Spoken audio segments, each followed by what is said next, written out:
राम रामाय नमः। ओम विश्व के स्वामी, अयोध्या के रामलला, सिया के पति, हनुमत के स्वामी, हमारे सबके प्यारे श्री रामचंद्र जी के चरणों में प्रणाम करते हुए और हम मानस का रामचरितमानस का द्वितीय विश्राम मास पारायण दूसरा विश्राम चल रहा है और इसमें नाम की महिमा गाई जा रही है। और वैसे हमारे राम के बारे में कहा है, तुलसीदास जी खुद कहते हैं कि राम विष्णु विधि शंभु हैं, राम वेद का प्राण, निर्गुण उपमा से रहित राम स्वयं गुणवान। वो निर्गुण भी है, वो गुणवान भी है और निरुपम भी है, अनुपम भी है। ऐसे हम राम जी की कथा का अपनी वाणी से उनका वर्णन करते हुए और आप लोगों के सामने प्रस्तुत हुए हैं। तो अभी भैया नाम की महिमा चल रही है और नाम की शरण में यदि आ जाइए, नाम को विविध रूप में और उदाहरण दे करके, उपमा दे करके, समानता बता करके हमारे गोस्वामी जी ने बहुत से दोहे और बहुत सी चौपाइयाँ प्रस्तुत की हैं। अभी हमारा प्रसंग चल रहा है, आज क्या कह रहे हैं वो देखिए कि चहूँ जोगो तीन काल तिहु लोका, भई नाम जप जीव विशोका।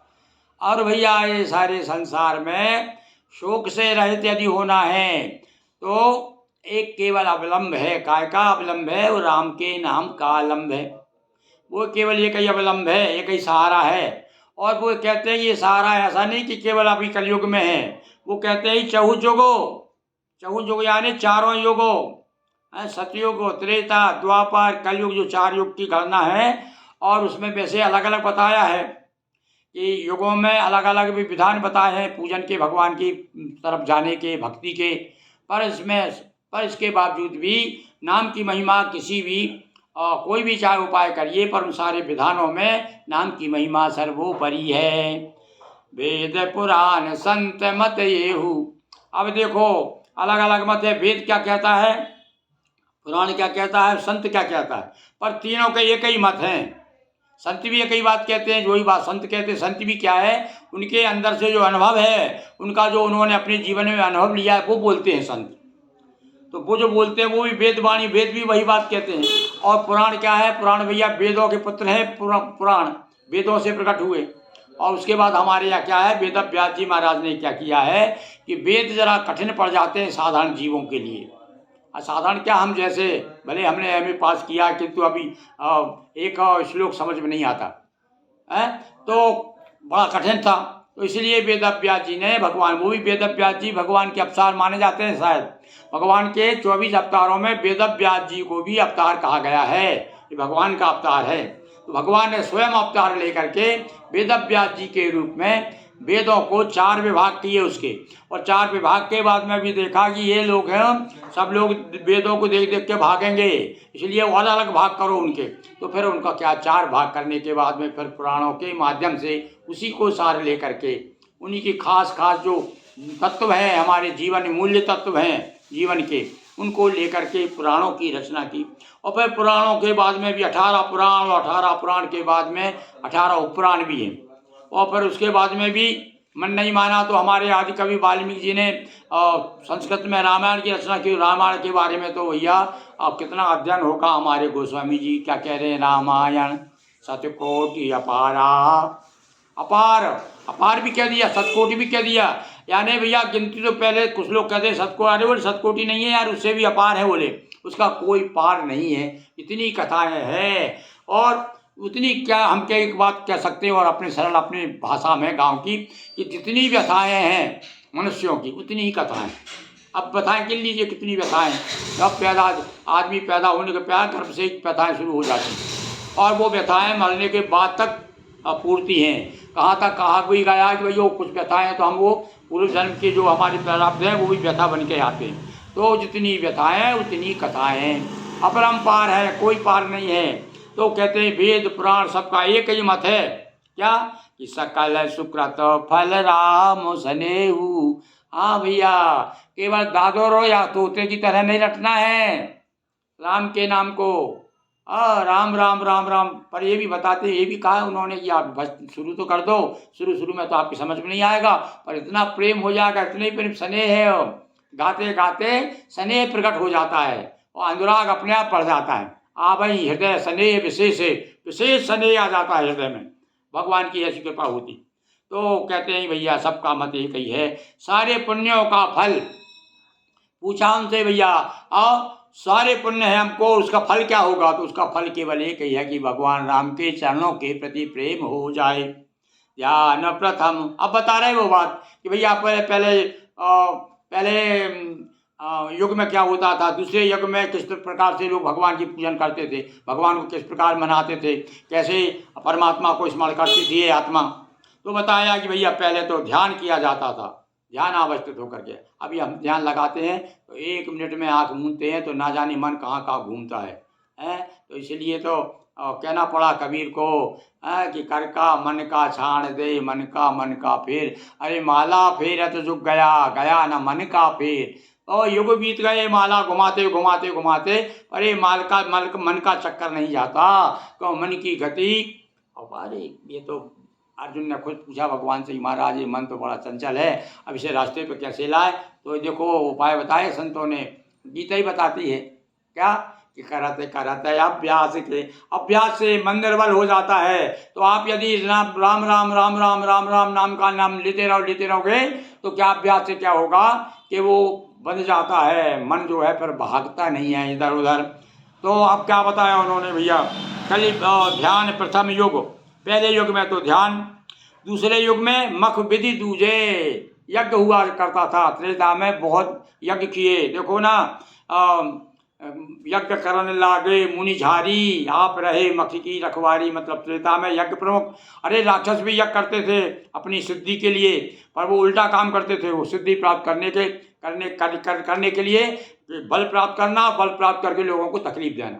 तो भैया इसीलिए ऐसे यज्ञ, जिन यज्ञों से लोगों को तकलीफ हो उनका विध्वंस ही कर देना ठीक है। और विध्वंस किया ही आप देखते हैं लंका कांड में, जब रावण यज्ञ कर रहा था, पता चला कि वो मेघनाथ कर रहा था यज्ञ, तो जाकर के हनुमान जी ने, लक्ष्मण जी ने जाकर के उसको यज्ञ को विध्वंस करवा दिया था। तो यज्ञ का मतलब ये है, यज्ञ हमारे जीवन को सुरक्षा दे, हमारे जीवन को भगवान से जोड़े। तो त्रेता में भैया यज्ञ, और सतयुग में ध्यान लगाते थे लोग, समाधि में बैठ जाते थे। तो हर आदमी का बस का काम तो था नहीं। तो धीरे धीरे द्वापर युग आया, तो द्वापर परितोषित प्रभु पूजे, और आपने देखा गोवर्धन की पूजा हो रही है, यानी द्वापर युग में पूजन का विधान बताया। तो अब वैसे तो चारों युग में कहते हैं कि हर युग में 4 युग का समय आता है। अब जैसे मान लीजिए आज हम यज्ञ कर रहे हैं, तो आप लीजिए कि उस समय सतयुग का समय आ गया है, आज भी यज्ञ होता है, पर अब कम होने लगे हैं, पर उस समय ज़्यादा। कहने का मतलब ये है कि उस समय बहुतायत से क्या होता था, उस समय भी नाम लेते थे लोग, भगवान का नाम स्मरण करते थे, पर सबसे ज़्यादा ध्यान लगाते थे। त्रेता युग में यज्ञ ज़्यादा होते थे, भजन करते थे लोग, नाम भी लेते थे, पर कम, बहुतायत क्या, संख्या ज़्यादा किसकी थी? इस विधान की थी। पर अब द्वापर युग में पूजन करते थे। और आ गया फिर क्या, कलयुग।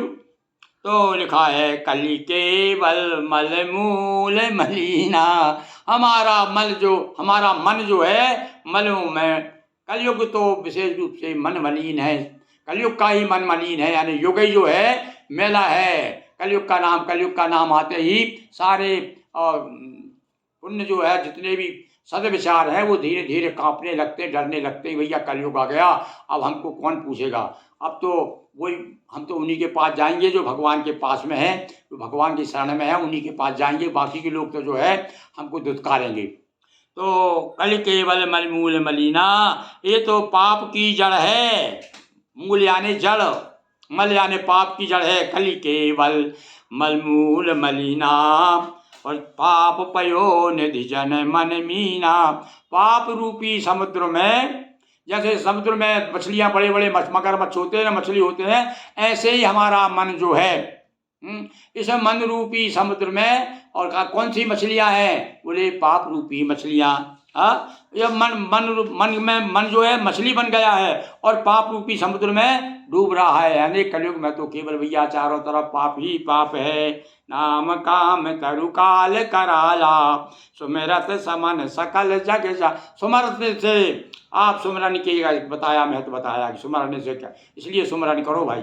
सुमरन यानी अच्छा मरण, अच्छा मरण चाहे तो सुमरन समन सकल, सारा सकल जग जा। संसार के जितने भी जाल है, जितने भी फंद हैं, सारे फंद कट जाएंगे। सब छल छंद फंद जितने हैं सब दूर हो जाएंगे। निर्द्वंद होकर के भगवान सच्चिदानंद का आप ध्यान करें, उनका आप स्मरण करें, मन लगाएं आपका, तो फिर क्या है, ये नाम काम तरु काल कराला। उनके लिए तो काम तरु है, यानी आपकी सारी मनोकामनाओं को पूर्ण करने वाला कल्प वृक्ष है। नहीं कलि करम न भगति विवेकु राम नाम। इस पूरे प्रसंग में आज जो कथा, जो भी आप हम कथा सुना रहे हैं, उसमें एक ही चौपाई जो है, बस ये है सब सार। जैसे पूरी कहानी का सार निचोड़ते हैं ना, इसका शिक्षा क्या मिलती है इससे, तो हमको हमारे हिसाब से तो एक ही बस एक पंक्ति जो आप समझ लीजिए कि आज का हमारा उद्देश्य क्या रहा तुलसीदास जी महाराज का, आज के इस दोहे नंबर 26 से लेकर के 27 तक का। क्या कह रहा है वो? नहीं कलि कर्म, कर्म भी नहीं कर सकते हम, ना ठीक से भगवान की भक्ति भी नहीं कर सकते, और ना हम ज्ञानी भी नहीं बन सकते। तो फिर क्या भैया, ना तो भैया इस कलयुग में विवेक है, ना ज्ञान है, ना भक्ति है, तो फिर क्या है? हाँ, पर एक है, फिर क्या है कि राम नाम अविलंबन एकु, एक ही सहारा है। सारे जो है, सारे काम कलयुग में सारे काम नहीं आते। और ये तो क्या है, जब नाम आपको पकड़ लोगे तो सारे आ जाएंगे। फिर सब एक ही साधे सब सदे, सब साधे जब जाए, एक को पकड़ लो। तो तुलसीदास जी कहते हैं भैया देखो, अपन साधारण जीवों के लिए बता रहे हैं हम आपको, इतना इससे सरल उपाय तो वही संसार में हो ही नहीं सकता। क्या कि नाम रूपी अवलंबन को, नाम रूपी एक खंभे को पकड़ लो। उस खंभे को पकड़ लोगे तो आप जो है, जैसे बताया ना, वो कील, चक्की की जो कील होती है, बस जो कीली के निकट है उस पर आँच ना आए, तो भैया फिर कोई आँच नहीं आएगी। तो क्या होगा? एक सहारा रहा, एक ही सहारा, एकमात्र सहारा है, कौन सा? नाम का सहारा। तो इसलिए बस भगवान शिव की बात जो चौपाई है, उसको जो तुम पुनि राम राम दिन राती, दिन रात लगातार जो लगा रहता है राम के नाम लेने में, सबसे बड़ा वही ज्ञानी है इस कलयुग में, तो वही बड़ा भक्त है। और वही बड़ा कहना चाहिए कि धार्मिक जगत में जो सबसे बड़ा ऊंचा यदि पद है, तो वो पद है जिसने कि राम के नाम को अपने जीवन में उतार लिया है, और उसके रोम रोम पुलकित हो जाते हैं राम का नाम सुन करके। और जो हमेशा उठते बैठते सोते कहते ना, और सोवत जागत शरण तुम्हारी। आप बताइए इससे बड़ी क्या? सोवत जागत, सो रहे तो और जाग रहे तो, और सपने में भी अभी हम जो चर्चा कर रहे हैं, तो ना दे आप लोग जितने सुन रहे हैं ना, निश्चित रूप से किसी के सपने में प्रसंग आ जाएगा। क्या आ जाएगा प्रसंग? कि राम नाम अविलंबन एकु, केवल एक ही सहारा है भैया संसार में, हमारो नहीं है कोई रे तुम बिन राम। देखो गांव की भाषा में भी लोग भजन गाते हैं, अरे हमारो नहीं है कोई रे तुम बिन नाम। तुम यहाँ नाम की बात आ गई, तुम्हें बिन नाम, यानी ये तुम्हारे नाम के बिना हमारा और कोई भी अवलंब नहीं है। काल नैमि कलि कपट निधानु, और कलयुग तो भैया क्या है, ये तो कलयुग जो है ना, ये तो कालनेम है। अब इस कालनेम को कौन ने मारा था भैया, मालूम है? सबको मालूम है कालनेम कौन ने मारा था? हनुमान जी ने मारा था। तो इसलिए ये नाम भी कलयुग रूपी कालनेम को मारने के लिए हनुमान है। जिस प्रकार से हनुमान जी ने कालनेम को पछाड़ दिया था, इसी प्रकार से आप नाम रूपी हनुमान जी के शरण में चले जाइए, और वो नाम रूपी हनुमान जी क्या करेंगे, जो आपके आसपास जो कलयुग है ना, जो विकारों का कलयुग है, माया का जो कलयुग है, उसको जो है उसको विध्वंस कर देंगे। अब इससे बड़ी बात और क्या हो सकती है? अब इससे और समझाने और क्या समझाए भाई। पर इसके बाद में भी पूरा जीवन हो गया हमको ये सुनते हुए समझते हुए, पर भगवान ना जाने कब ऐसी छड़ी मारेंगे। हमारे यहाँ गाँव में कहते हैं भैया, जब छड़ी पड़ती है, नर्मदा मैया छड़ी मारती है ना, तो परिक्रमा में निकल जाता है आदमी। हमारे पिताजी एक बार घर में जब उन्होंने चर्चा की, हम नर्मदा जी की परिक्रमा में जाना चाहते। अब घर वालों ने रोक लिया कि भैया ऐसा हो जाएगा, वैसा, बच्चे छोटे छोटे हैं, कैसे करोगे। और श्री हमारी मम्मी जो है मना करते रही कि नहीं नहीं अभी नहीं जाओ, अभी बच्चे की शादी कर लेने, बड़े बच्चे की शादी लायक है, उसके बाद जाना, तुम यहाँ परिक्रमा जाना, कहाँ जाना। उन्होंने विचार किया कि भैया ये तो जाने नहीं देंगे। तो एक बार जो है गांव में पहले तो ये, अब तो खैर मोदी जी की कृपा से जो है जहाँ तहाँ शौचालय बन गए हैं, और नहीं तो भैया हम लोग तो लोटा उठा करके गांव से बाहर जाते थे, समझे आप, शौच करने के लिए। ये हालत थी हमारी। तो हमारे पिताजी लोटा लेकर सुबह सुबह उठे, जाते ही थे, और जो सुबह गए सुबह लौट के नहीं आए। पता चला 8 दिन के बाद में उन्हें खबर भेजी, चिट्ठी भिजवाई किसी के हाथ में, हमारे पास सूचना आई कि भाई चिंता मत करना, हम परिक्रमा में चले गए। इधर रो रो के हमारे हार के न जाने पिताजी कहाँ चले गए, कहाँ। और उसके बाद में भैया वो वाकई में 6 महीना 8 महीना 10 महीना जितना भी उनको समय लगा, उसमें घूम घाम कर अपने घर आ गए और परिक्रमा कर आए। तो लोग क्या कहते हैं गाँव का, अरे भैया वो मैया की छड़ी लग गई। जब छड़ी लग जाती मतलब उनकी कृपा हो ना, छड़ी लगना क्या है, कृपा। तो जब ऐसे हम भी भगवान से कह दे भगवान एक छड़ी मार दो, तो हम भी जो है आपका नाम लेने लगे।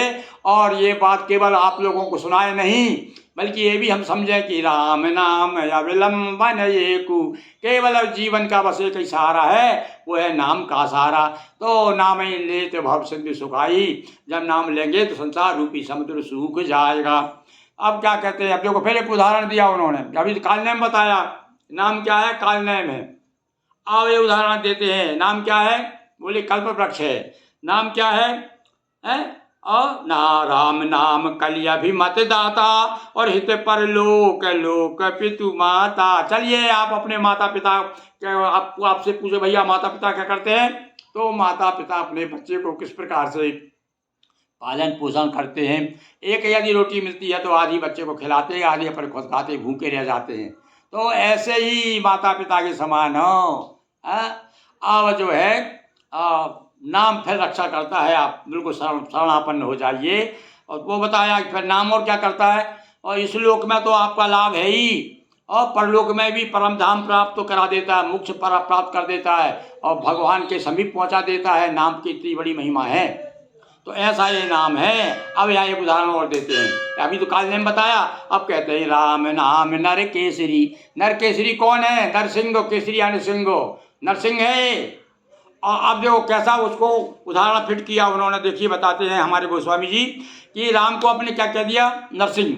अब नरसिंह कह दिया, राम नाम को नरसिंह कह दिया, तो फिर आप हमको हिरण्याकुश चाहिए। तो हिरण्याकुश कौन है, ये जो कलयुग जो है हिरण्याकुश, इस हिरण्याकुश को मारने के लिए और नाम आएगा, नाम रूपी कौन, नरसिंह। अब पर आएगा कब, वैसे आकर थे क्या नरसिंह, जब तक प्रहलाद ने क्या किया, जब तक प्रहलाद ने भगवान का नाम का स्मरण नहीं किया। और वो तो निश्चिंत होकर के, पिताजी ने कितनी उनको परेशान किया, कितनी यातनाएं दी, उसकी चिंता नहीं की। और जब आप भक्त अपन लोग जो हैं अब भक्ति की ओर जाने वाले हैं, अब यही कह सकते हैं कि नहीं कह सकते, भैया नाम ले रहे हैं, भगवान के शरण में बैठे हैं, तो कृपा तो करेंगे हमारे ऊपर। तो हम लोग तो प्रहलाद हैं, हम प्रहलाद जब बनेंगे, तो अब यदि हम प्रहलाद बन गए तो फिर क्या होगा, नाम रूपी नरसिंह भगवान जो हैं, इस कलयुग रूपी हिरण्याकुश को, हिरण्यकश्यप को मारने के लिए आना ही पड़ेगा, उनको आ जाएंगे। तो ऐसा कह करके उन्होंने अनेक अनेक उदाहरण दे करके नाम की महिमा गाई है। और फिर आखिरी में निष्कर्ष के निकलता है कि राम से बड़ा राम का नाम, राम से बड़ा राम का नाम। बोलिए नाम भगवान की जय, नाम महाराज की जय, नर्मदा मैया की जय, सियावर रामचंद्र की जय, पवन सुत हनुमान की जय। हर हर महादेव शंभो।